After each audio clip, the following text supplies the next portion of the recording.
Magic announced the unbanning of 5 cards in Commander today. This is the impact I think each one of these 5 cards is going to have in Commander, ranked in power level order. Number 5 on the list is Sway of the Stars, blue, 8 for a sorcery. Each player shuffles their hand, graveyard, and permanents they own into their library, then draws 7. Each player's life total becomes 7. This card very likely will have almost no impact. It will be fun, kind of silly, will show up at casual tables. It's very similar to Worldfire. I think that this is a card that's just kind of annoying if someone casts it, and that's the whole reason that it doesn't exist in Commander, or hadn't existed in Commander legally for a while. I'll be shocked if this has much of any impact, but this would be number 5 for me. Number 4 is Coalition Victory. This is Wooburg 3 for a sorcery. You win the game if you control a land of each basic type and a creature of each color. This is a sorcery that costs 8 that requires you to have a 5-color creature and all of the land types. Now, achieving a 5-color creature on all the land types is quite easy. It's easy to cheat your way into that. However, an 8-mana spell that requires you to keep those things on the battlefield and protect it, there's just so many more powerful things you can be doing in Commander if your goal is to, win the game, right? Like Thassa's Oracle or Chain of Smog combo. There's a lot of combos that are very, very easy because this just doesn't win the game on its own. This requires you to have other things going on, which is why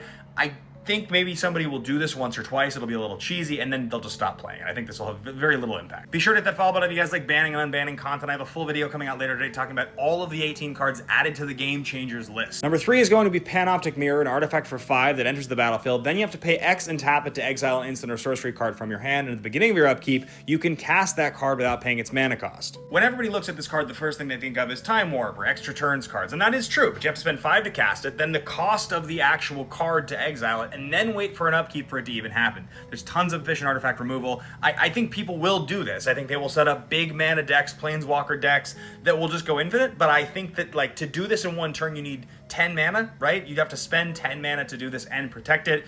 I'd be shocked if this is problematic, but it is, it is a cool thing. Number 2 on the list is Braid's Cabal Minion, black 2 for a 2/2 legendary human minion. At the beginning of each player's upkeep, that player sacrifices an artifact, creature, or land. There just will be somebody who uses Dark Ritual and fast mana to get this out quickly and just locks you out of the game. That will happen to you and other people, and it will be super annoying, and we'll ask why this card is legal, but I don't think that will be the common theme. I think somebody will try to do that, and they'll get 2 for 1, and then that will be that, and they'll have spent their whole thing, and then the next time they cast this, there'll be more permanents on the battlefield, and it won't matter as much. This one is a question mark. I'm curious to see how it works out. It's the second most powerful for sure, and it could be problematic. And finally, Gifts Ungiven, blue 3 for an instant. Search your library for up to 4 different cards with different names. Target opponent chooses 2 of those cards, put the chosen cards in your graveyard, the rest into your hand, then shuffle. This card's really powerful. It's always been really powerful. It's similar to Intuition. You can do a lot of cool stuff. You can fail to find the 2 and just search for 2 cards at instant speed. It's like double Entomb for 4. There's a lot of good stuff with Gifts Ungiven. I do think this card runs the risk of being very powerful in casual formats, but I don't think it's powerful enough to have a major impact on CEDH,